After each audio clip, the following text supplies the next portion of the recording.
上集的影片有介绍了落水头的款式、种类及材质，有需要选购或了解的朋友可以看一下上集影片哦。这一集主要跟各位分享如何拆卸跟安装面盆的落水头。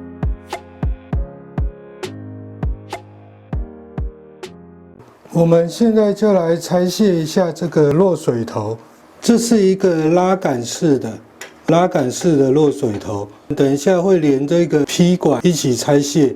劈管的部分我们不会换，那我们只会更换落水头的部分。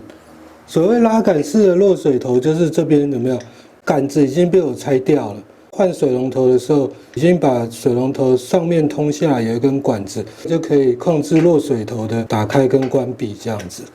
U 型的这个呢是一个存水弯，存水弯就是我们每一次排水呢，这个 U 里面都还是会有水，主要的用处就是在防脏防臭。蟑螂它爬不进来，因为这个 U 型里面都是水，那臭气也不会往上冲。我之前的影片有提过，这边打开的话，它可以把水或者一些脏东西给卸掉，有没有？这里面有水，然后如果你有脏东西的话，它会从这边出来。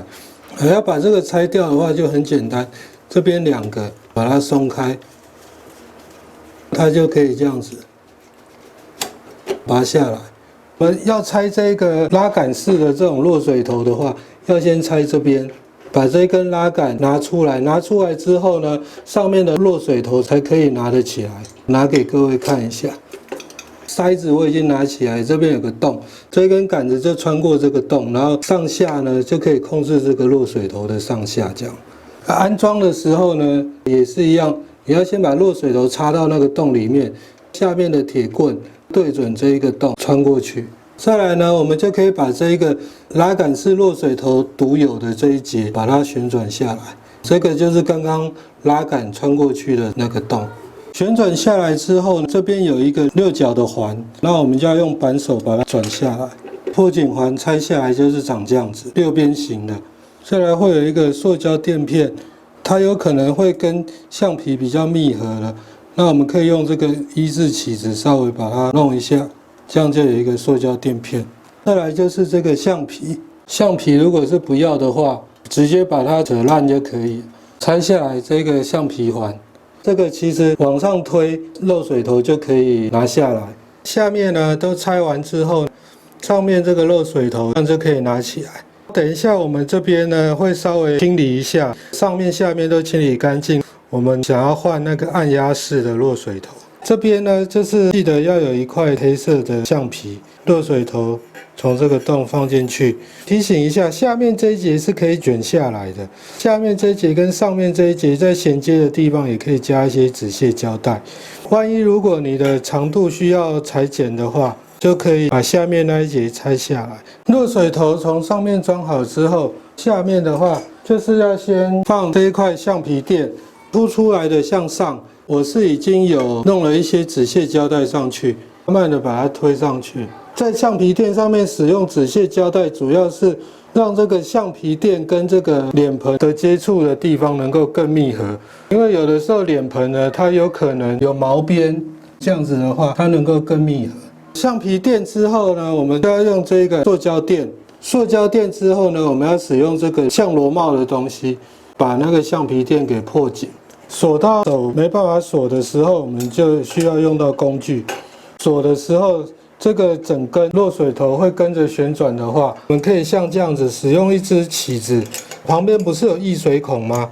插到那个孔里面，最后把这个转紧，落水头它不会动，不会旋转，它稳定，这样就可以了。太紧的话，也有可能会把脸盆给弄坏。接下来呢，我们就是要安装下面这个劈管。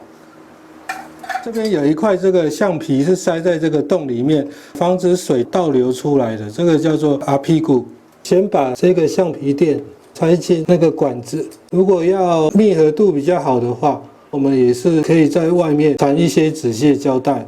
我们就插上这一节，长短的话各位都可以裁切，像这一根的话，金属的话也可以裁切，可以用裁管器来裁切。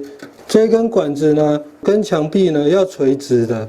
我们不能这样向下垂或向上这样子，这个伸到这个里面的话呢，我们大概5公分左右就可以了，不要一下子捅到底。捅到底的话，有可能就是会排水不良。刚忘记提醒各位，我们这个修饰的这个盖板呢，要先套上去，我们就稍微量一下，大概这个距离就 OK， 没问题。再把这个装上去，这个先转松，套上去之后再转紧就可以。这个要稍微注意一下，就是这个管子不要一次插得太深，插得太深会影响排水。确定没问题之后，就把这2个钮锁紧，然后它里面会有橡皮，握紧之后就会抓住这个管子，不会动，不会松脱，这样就 OK 了。